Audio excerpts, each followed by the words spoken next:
Hello everybody, എല്ലാവരും എന്ത് പറയുന്നു? സുഖമായിരിക്കുന്നെന്ന് വിചാരിക്കുന്നു. വീണ്ടും ഒരു പുതിയ വീഡിയോൻ്റെ ഒപ്പം ഇത് നമ്മൾ സംസാരിക്കാൻ ഇപ്പോൾ ഇന്നലെ ഒരു പടം പോയി കണ്ടിട്ട് വന്നു. അതിൻ്റെ ഹാങ് ഓവർ ഇതുവരെ തീരുന്നേയില്ല. എന്ത് അടിപൊളി പടമാണെന്നറിയോ? ഒന്ന് കണ്ടു കരഞ്ഞപ്പോഴേ നമ്മുടെ മലയാള ഇൻഡസ്ട്രി ഇങ്ങനത്തെ ഒരു പടം ഉണ്ടാക്കുമെന്ന് ഒരിക്കലും വിചാരിച്ചതേ ഇല്ല. ഇത്രയും നല്ല അടിപൊളിയായിട്ടുള്ള പടം നമ്മുടെ മലയാളം ഇൻഡസ്ട്രിയിൽ വരുമെന്ന് ഒരിക്കലും ഒരു പ്രതീക്ഷ പോലും ഇല്ലായിരുന്നു, തീർച്ചയായും. പക്ഷെ അതെല്ലാം മാറ്റിമറിച്ചു ഈ പടം. അത്രയ്ക്കൊരു അടിപൊളിയായിട്ടുള്ളൊരു പടമാണിത്. നിങ്ങളെല്ലാവരും തീർച്ചയായും പോയി കാണും. ലോക ചാപ്റ്റർ 1 എന്ത് അടിപൊളിയാണെന്ന് പറഞ്ഞാൽ എന്ത് പറയാനാ, വേറെ ലെവൽ. എന്ത് ബോളിവുഡിനെ കുറിച്ചാണെന്ന് പറയുന്നത്? എടാ ഉണ്ട്, ബോളിവുഡ് എന്തിനു കൊള്ളാം. മറ്റവന്മാരുടെ അതും ഇതുമൊക്കെ കണ്ടിച്ചുകൊണ്ട് പോയി അവന്മാരുണ്ടാക്കുന്നത്, അതാണ് ബോളിവുഡ്.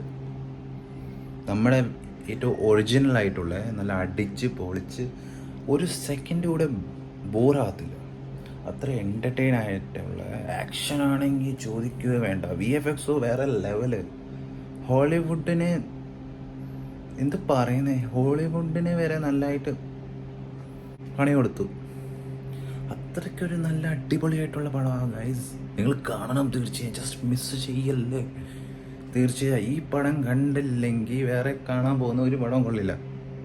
അറിയാം, എനിക്ക് ലാലേട്ടൻ്റെ ഹൃദയപൂർവ്വം എന്ന് പറഞ്ഞ പടവും വരുന്നുണ്ട്. ഞാനും ഒരു ലാലേട്ടൻ ഫാനാണ്. പക്ഷേ ആ പടം കണ്ടതിന് ശേഷമാണെങ്കിലും ഈ ലോക ചാപ്റ്റർ കാണണം. ഇവന്മാരുടെ ബ്രഹ്മാസ്ത്രവും കുറേ പടമൊക്കെ വന്നു, അതൊന്നും ഒന്നുമില്ല. ഇത് കണ്ടു കഴിഞ്ഞാൽ നിങ്ങൾ പറയും എന്ത് ദൈവമേ, മാർവലിനെ പോലും താണ്ടിടും. അതിനെക്കാട്ടിലും കൂടുതൽ അടിപൊളിയായിട്ടുള്ള പടം എന്ന് പറയാം. കല്യാണിയുടെ ആക്ഷൻ ഇത്രയൊന്നും പ്രതീക്ഷിച്ചില്ലായിരുന്നു, ഇത്ര നന്നായിട്ട് ആക്ഷനൊക്കെ ചെയ്ഞ്ഞ് അടിച്ചു പൊളിക്കുമെന്നൊക്കെ. പക്ഷെ അടിപൊളിയായിരുന്നു. കല്യാണിയുടെ ആക്ഷൻ വേറെ ലെവലായിരുന്നു, നന്നായിട്ടുണ്ടായിരുന്നു കല്യാണി.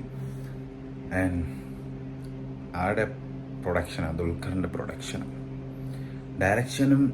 ബ്രഹ്മയുഗത്തിലെ ഡയറക്ടർ, ആ ഡയറക്ഷൻ അതൊരു സിംഗിൾ സീൻ പോലുമല്ല, ഒരു സിംഗിൾ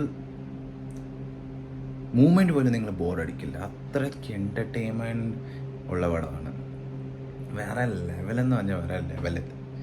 എനിക്കൊരു സിംഗിൾ സെക്കൻഡ് പോലും ഞാനൊന്ന് എന്താ പറയുന്നത്, ഒരു ബ്രേക്ക് പോലും 10 മിനിറ്റ് കൂടുതലായിരുന്നു. ആ ബ്രേക്കിനിടയ്ക്ക് പോയി നമുക്കൊന്ന് ഫ്രഷ് ആയിട്ട് വരാമെന്ന് വിചാരിച്ചപ്പോഴാണ് പടം പിന്നെയും ഇൻ്റർവെൽ കഴിഞ്ഞ് തുടങ്ങി. പിന്നെ കാണുന്നുണ്ട്, പക്ഷേ ചോദിക്കുന്നുണ്ട്.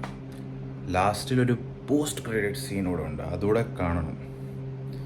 നിങ്ങളാണെങ്കിൽ ഒരു ടിക്കറ്റിൻ്റെ ഫുൾ കാശിൻ്റെ ഉള്ള പടമാണ്. പിന്നെ ഇത് വിചാരിക്കല്ലേ, എന്താ പറയുന്നത്, ചുമ്മാ അത് നിങ്ങൾ കണ്ടു കഴിയുമ്പോൾ നിങ്ങൾ തന്നെ പറയും, ഓഹ് ഇതുവരെ ഇങ്ങനത്തെ പടം കണ്ടിട്ടില്ല, അടിപൊളി, വേറെ ലെവലിൽ നിന്ന്. ഇതുപോലത്തെ പടം ഇനി വരാനും പോകുന്നില്ല. അത്രയ്ക്ക് ഇഷ്ടപ്പെട്ടു എനിക്ക് ഈ പടം. ഗൈസ്, നിങ്ങളിവിടെ കാണുമോ എല്ലാവരും പോയിട്ട്, എന്നിട്ട് പറയുമോ നിങ്ങളുടെ റിവ്യൂസ്, കമൻറ്റ് ചെയ്യുമോ എങ്ങനെ ഉണ്ടെന്ന് പടം. എന്നിട്ട് നമുക്ക് വീണ്ടും കാണാം ഒരു വേറെ വീഡിയോനൊപ്പം. അപ്പത്തേന് ടാറ്റ ബൈ.